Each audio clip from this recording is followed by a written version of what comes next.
He will try to become the strongest adventurer with just one blow. If you dig my recaps, don't forget to subscribe and smash that notification bell. On a cloudy night, a man named Noor unblocked the neighborhood's water supply with a shovel. The next morning, after the hard work, Aunt Stella gave him his well-deserved payment. Another day during intense construction work, Noor was the most determined of all the workers, carrying dozens of sandbags at once. At the end of his shift, as he received his daily wage, he heard a girl crying for help in the distance. Without hesitation, he ran to the cave from where the sound came and found himself face to face with a hideous creature being fought by several soldiers. 15 years ago, to the northwest of the Kingdom of Clay's young Noor stacked firewood to feed the fire that warmed the humble farm where he lived. Despite his youth, circumstances had forced him to act like an adult from an early age, as his mother depended on him due to her illness. After giving her an herbal medication, he informed her that he needed to take the goats to the hill. His mother looked at him with a worried expression, but he promised not to go past the rock they had agreed upon. To reassure her, he promised to bring back a rabbit and some herbs for soup, though she didn't seem to improve despite all his efforts. Seeing his mother cough, Noor ran to fetch water, but she pulled him back, wiped a smudge from his face, and lamented from the depths of her heart that she couldn't be there for him in life's moment. Her wish was that he could live the life he wanted. Keeping his promise, Noor prepared the soup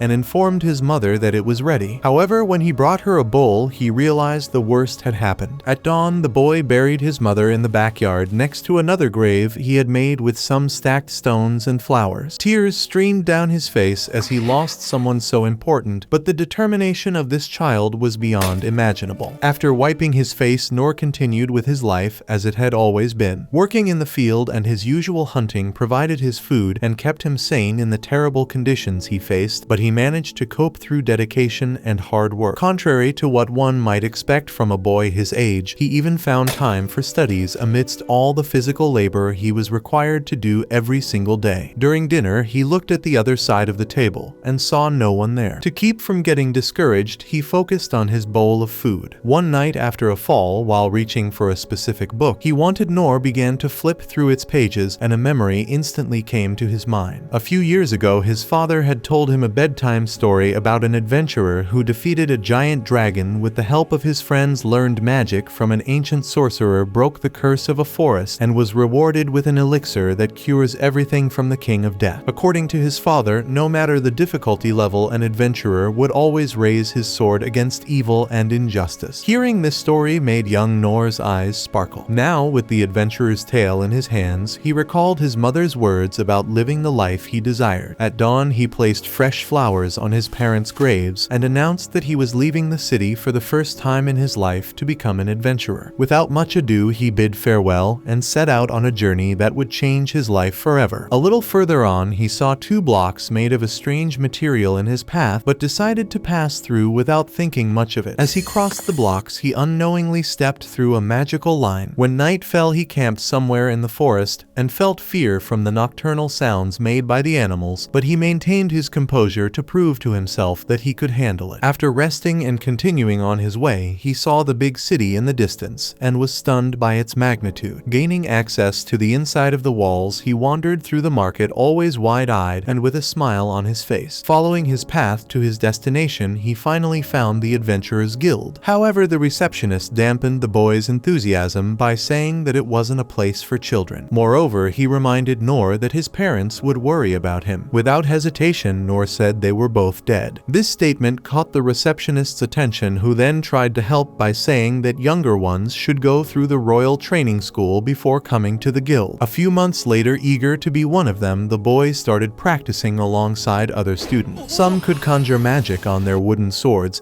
and Noor tried hard to do the same, but his teacher didn't seem very confident in the novice's abilities. After all, the only skill Noor had managed to learn so far was parry, which involves defending against an attack in a way that allows a counterattack. For this reason, the tutor advised him to seek another path in life. Despite this, without losing enthusiasm, young Noor knocked on the royal army's door and began intense training to become a knight. After more months of practice, the novice instructor delivered the sad news that Noor had developed well below expectations, and continuing this training could jeopardize his physical integrity. Being rejected again, he sought to become a hunter, but the teacher said he had no talent with a bow. Then he turned to professional thieves, but the local tutor noted that he wasn't capable of disarming traps or perceiving the presence of enemies around him. When he tried to become a mage, the master sorcerer made it clear that Noor could only manage to be a human lighter by conjuring a useless spark. Losing his determination, Noor's brightness dimmed as he was dismissed from the church for not being an effective healer. After a series of failures, he returned to the guild, surprising the receptionist by not being accepted into any existing school in the kingdom. Because of this, he received the worst news Noor could expect. Unfortunately, he wasn't fit to become an adventurer. Head hung low, he leaves the big city certain that he is no prodigy. Upon returning home, he visits his parents' graves, coming to terms with the fact that he lacks the talent for what he most desired in life. However, true to his personality, he promises himself that he will train even harder. Reigniting his spirit, he crafts a wooden sword and recalls his teacher's lessons. If you practice a movement repeatedly, you can master it. With this in mind, he trains the only skill he developed during those months away from home, the classic parry. Repeating the gesture non-stop, he spends days and nights honing his skill alone until a year passes and he can already evade 10 swords at once. 3 years later, Noor could deflect 100 swords simultaneously. Rain or shine there, he was practicing the same move. One night during training, he feels a strange aura emanating from his hand,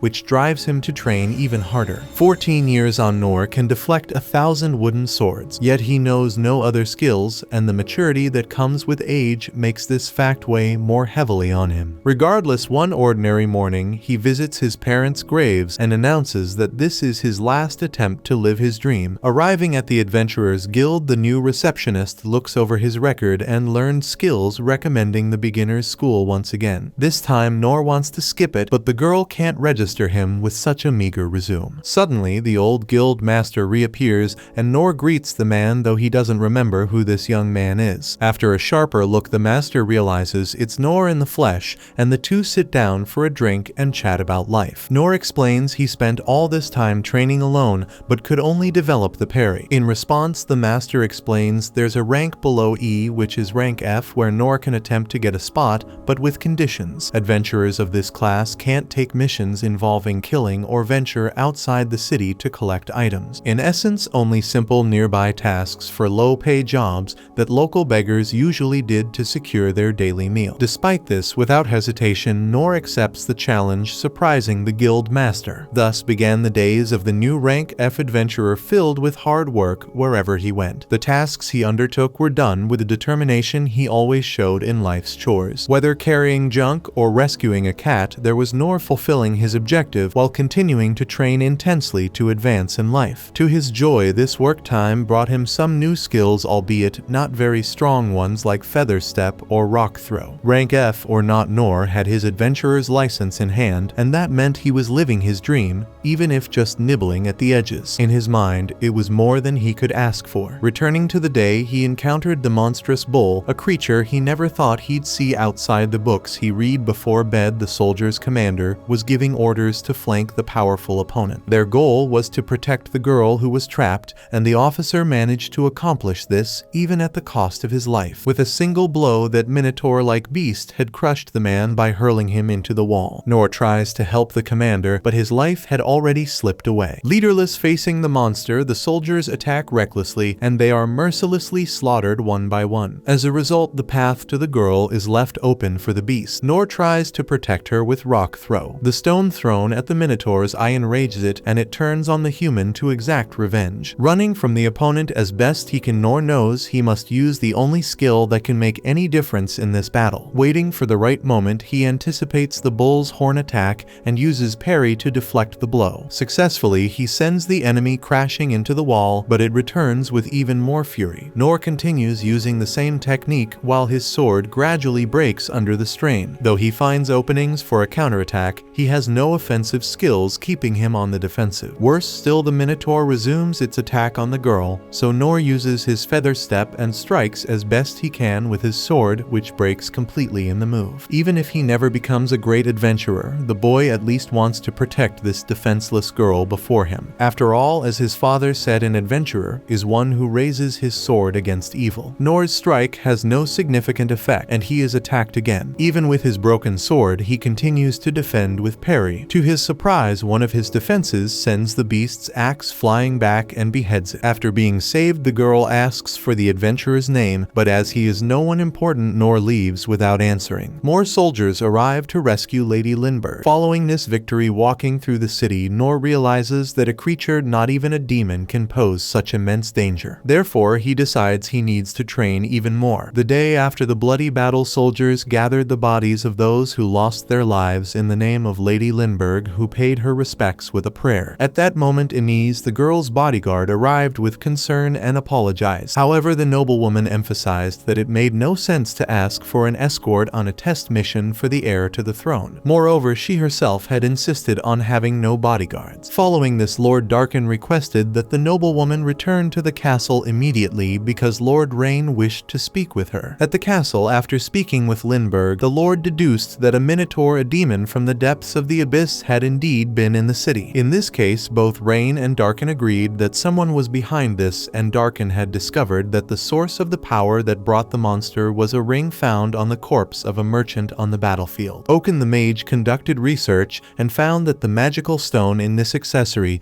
was of unparalleled purity, the kind you would never find on the market. Given this, Rain noted that minotaurs are level threats, and that not even the wealthy should have the power to purchase something that imprisons such a creature. According to Oaken, this ring came from the magical empire of Doritas, which was not surprising considering that this kingdom had a habit of provoking the kingdom of clay. By capturing the princess and summoning an level monster simultaneously, Lord Rain knew he needed to be cautious about the enemy's next moves. Curiously, Doritas had not even tried to erase traces of their involvement, raising a question. Regardless, it was clear that they wanted the kingdom of clay to start a war, as they were eyeing the replicas of the dungeon of the lost that resided there. As for the man who saved Lindbergh, documents stated that he defeated the Minotaur with a single sword in a matter of seconds. The espionage corps followed this individual, but lost sight of him. It was reported that the man vanished before everyone's eyes as if he were an illusion. With that, the lords wondered who this individual was. Back at the Adventurers Guild, Noor surprised the guild master by returning alive as news of a demon emerging in the dungeon had spread throughout the village. Since the creature had appeared near the construction site next to the dungeon and Noor had not shown up afterward, the master had been worried. Noor explained that he had been pursued by some strange people the night before, so he went straight home and stayed there. The master asked why Noor's face was so dirty, to which he replied that he had spent the morning cleaning mud from the drain before coming. In any case, the master commented that it was fortunate the adventurer had not died, as he certainly could not have handled an A-level monster. Noor felt lucky not to have encountered the creature, as he had only defeated a cow the previous night and had no major problems. According to the master, the dungeon monster had been killed by a mysterious individual in a matter of seconds, making Noor realize there were many strong people around. The master paid the adventurer for his work the previous day until a hooded girl approached from behind and startled him. Revealing her face, Lady Lindbergh apologized for the intrusion, but said she needed to find the adventurer using her long-distance detection ability. Surprised, Noor asked if she was from the thief class, but she focused on the mage class with knowledge of all 6 skill systems, though it was so basic that she was embarrassed to discuss it with someone like him. Noor didn't understand why someone would see him that way, and since everyone was looking at the princess, she invited the young man to talk outside the guild. Before leaving, the master pulled the boy aside and asked what he had done, but Noor didn't think he had done anything wrong. Continuing the conversation, Lindbergh invoked her soundproof barrier to prevent eavesdroppers. Around the city, 2 soldiers were searching for the mysterious man who had defeated the Minotaur, but didn't believe they could do better than the espionage corps. Noor mentioned that those guys were looking for someone, but Lindbergh replied that he didn't need to worry because the 2 of them couldn't be seen. After reaching a more secluded spot, the princess formally thanked the adventurer for his help, as he had saved her life. Not only that, but he had also saved countless people who would have been victims of the monster outside the dungeon. Noor thought this was an exaggeration, as in his mind, he had only made a small intervention in the fight, but the princess insisted that the adventurer had been decisive. So decisive that she wished to reward him appropriately, especially since her father had asked her to find her savior. Despite all her insistence, Noor kept saying he didn't need anything from the girl,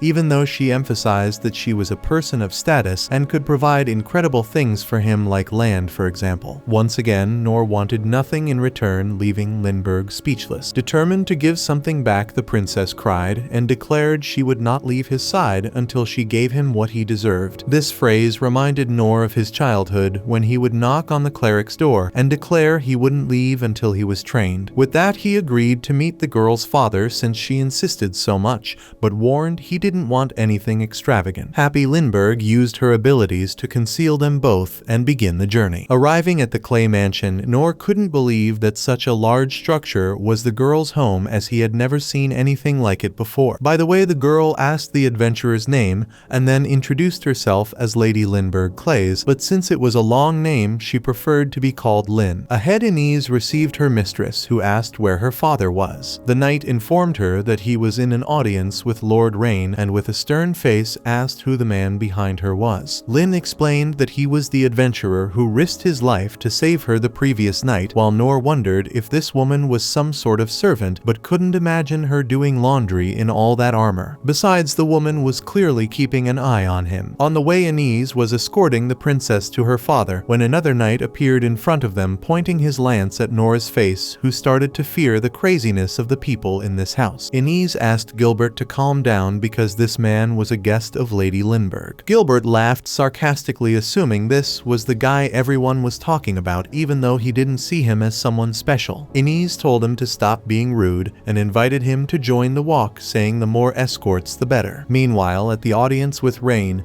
the king expressed his indignation with Doritas, a kingdom that respected nothing, not even the non-aggression pact that had been established. According to Rain, the last meeting with the sovereign of that region had made everything clear. At that time, the king of Doritas demanded all rights to explore the dungeon in exchange for the loan of military power. When the proposal was refused, the monarch promised that the kingdom of Clay would pay. Then Lynn arrived, greeting her brother and father, but as soon as Rain noticed that she was wearing the hermit's cloak, he scolded her for leaving the castle again. Lynn argued that she had gone in search of the man who saved her life, so the king assumed it was the only unknown individual in the throne room. Noor apologized for coming dressed like that and for not knowing how to behave properly, but the monarch really didn't care about the adventurer's clothes. On the contrary, he showed all his gratitude and stated that it was easier to talk to those who were unaware of aristocratic etiquette rules. Besides, if it weren't for the commoner, the princess wouldn't be there at that moment. Shaking the king's hand, Noor accepted the thanks, thinking he could go home now to take a bath, but the king made it clear that letting the young man leave without an appropriate reward would be impossible. Whether it was money or territory, the adventurer just had to ask. However, Noor replied that he didn't want any of that, and surprised by the commoner's reaction, the king mentioned that he had access to the treasures of the oldest dungeon in the world, where all kinds of rarities could be found and stored in the treasure room. According to the sovereign, Noor could take home half of the stored items. Rain commented that this was madness, but Noor repeated that he wasn't interested in what was offered because a simple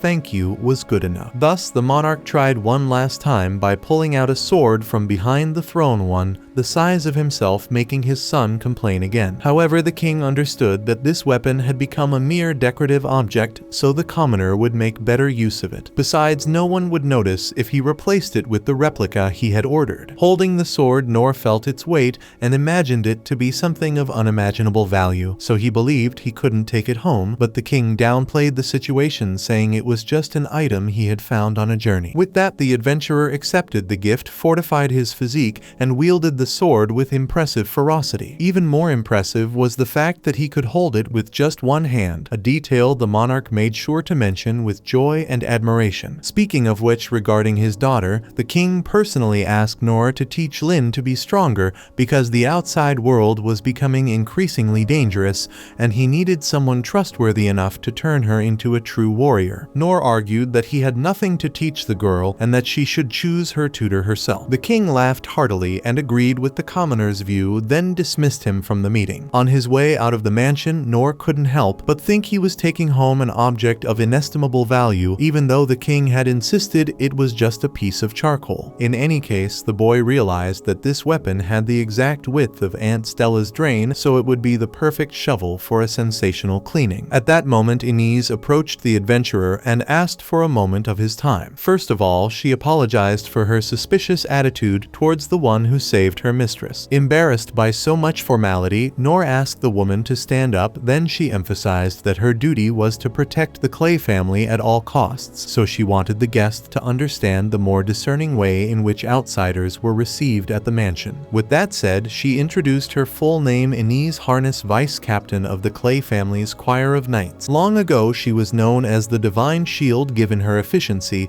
as the princess's bodyguard, Lady Linber. To her, saving Lin was the same as saving her own life. Impressed by the woman's titles, Noor didn't think he had done anything special, but the knight assured him that she would do everything in her power to help the adventurer in any way she could. Seeing that the people of this house didn't accept no as an answer, Noor saw no other option but to accept this aid. On the other hand, Inez emphasized that the way the guest had addressed the king was unacceptable. Therefore, if he returned to the throne room, he needed to understand that the conduct norms had to be respected. Seeing the boy sweating nervously, she asked for his name last and was shocked to learn it was Noor. Without revealing the reason, the vice captain said her goodbyes until Gilbert appeared next, pointing his lance at the guest's face once more. The lancer invited Noor to test his skills, so the poor visitor realized he would never be able to go home again. Arriving in a training room, Gilbert announces that he has brought an adventurer for a simulated battle, worrying Noor as he hasn't had a training partner for a long time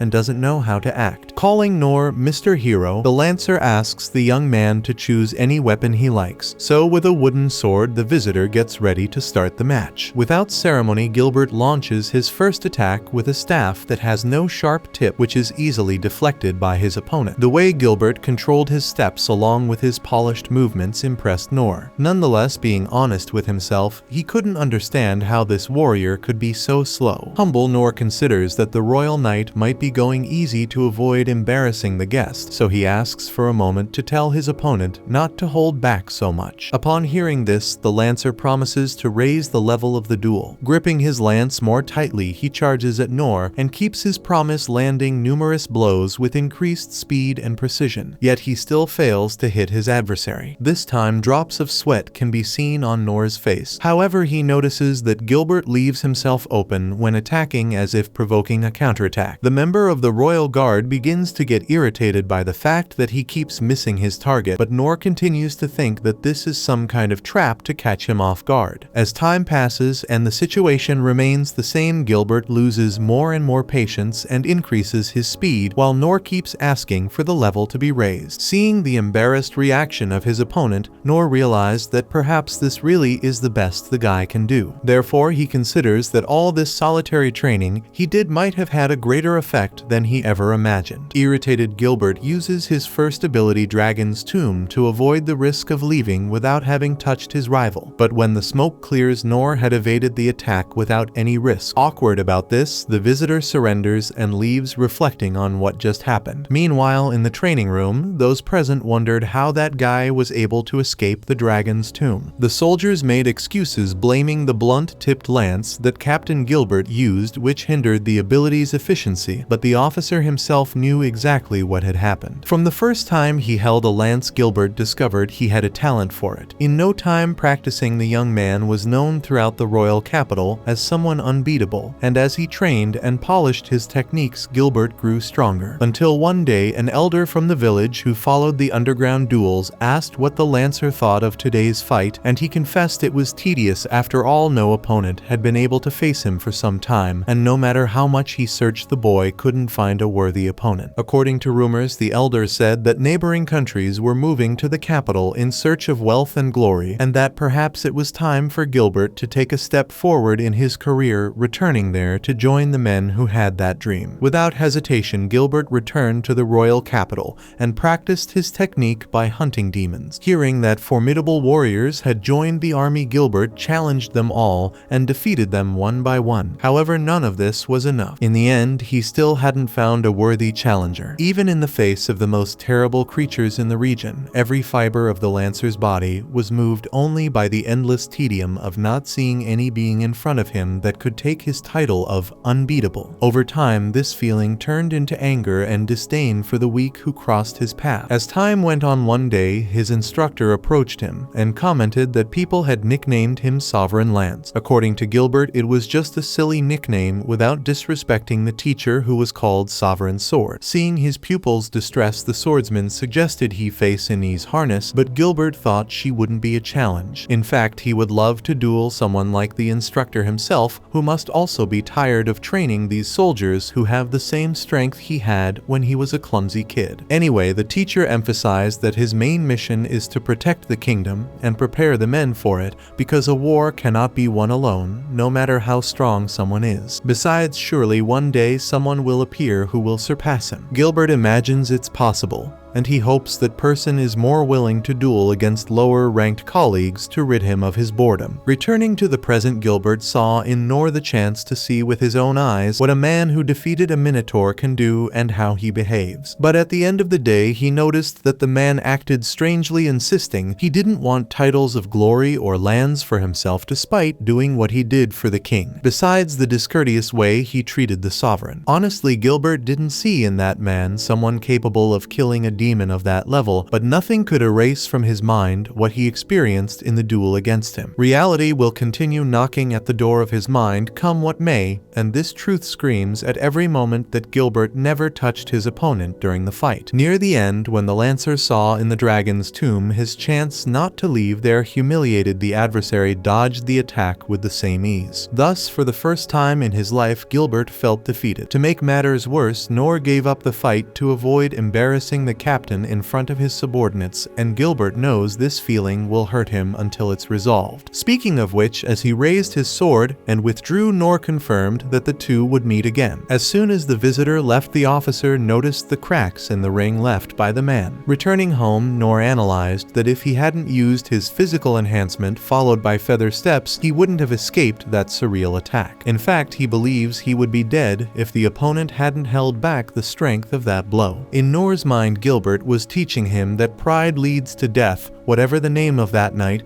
was, because up to that moment Noor still couldn't remember his name. Maybe it was Piu Belt or something like that. Whatever his name, the Lancer showed the boy that he needed to train more and get even stronger. As promised, the next day the adventurer used his royal gift to clean the cesspool, as it fit like a glove. In fact, he left the cesspool very clean, which for him was as great a merit as success after a long and arduous adventure. This efficiency made the boy famous in the neighborhood, so the residents increased their demand for him to perform this service. However, even though he was happy that his cesspool cleaning job was going well, it seemed that he needed to stay away from his other job for a while. After all, they were transporting soil in front of the dungeon where that minotaur originated, so it was wise to be cautious, even though he was only rank F and could take on few jobs. Now that he had more time, the adventurer believed that this sword would be his partner in being useful to the people in some way. For example, he could use the weapon to row or to put the pizza in the oven. Who knows, he might even use it to grill a barbecue for the crowd. Noor would be a celebrity. The problem was that his fire technique was falling behind, considering that his fingers still seemed like a human lighter. Even though he had practiced at several schools, all he could manage was to conjure low-level spells. In the midst of these thoughts, Lin suddenly arrived and approached the adventurer. Remembering when Anis had scolded him for treating the king like a buddy, he addressed the princess in the most formal manner possible, even though he looked like a Neanderthal in a suit. Lin immediately cut him off and asked to be called by her nickname, then informed him that Anis had told her where he was, so she had come after him. With this, the boy realized that this knight had a knack for finding out where others were, even though he had never told her where he was going. Then Lin asked to be the adventurer's squire, but he had no idea what that meant. She explained that it was someone who took care of another person's daily tasks, while learning the techniques and knowledge from this master like an apprentice or assistant. Without a second thought, Noor refused the proposal, thinking he had nothing to teach the girl, and that he didn't need her help for anything as he knew how to do everything himself. Lin argued that her family would pay him a generous instructor's salary, but he didn't care about that. Not giving up, the princess said she would do anything for the boy, but he was serious when he said he saw no use for the girl. With that, that, she almost cried while promising she was willing to do anything to prove she could be useful. Trying to make her point, she drew her wand and conjured a spell of ice lances. As soon as the lances fell, she summoned flames that melted the ice, leaving the simple cesspool cleaner frightened. According to her, this was her most promising ability, the Hellfire. Beside her, Lin also considered the mist blade quite powerful, as it cut an immense tree in half without the boy even noticing. According to her, her thief class instructor Karu was considered the Shadow Sovereign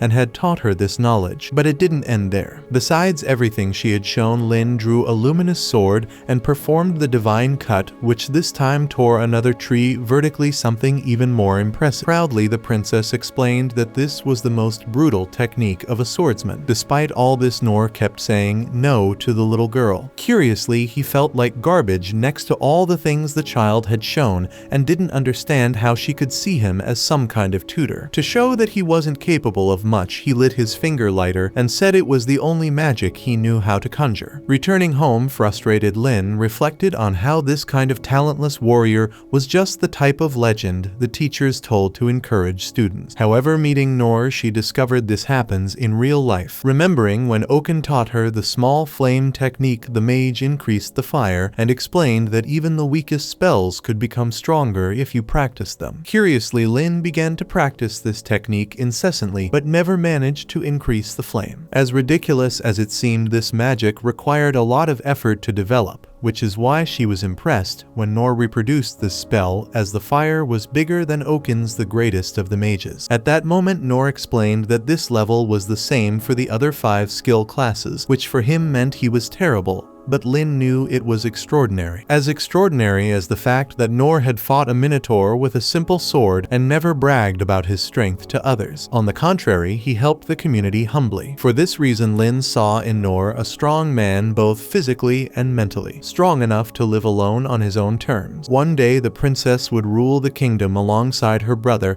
and carry the clay royal family motto, "Those with royal blood must be strong," and that was exactly what the girl aimed to achieve by being taught by Noor. With this in mind, she returned to the adventurer and declared that she would follow him wherever he went until he saw that she had traded her immaturity for usefulness.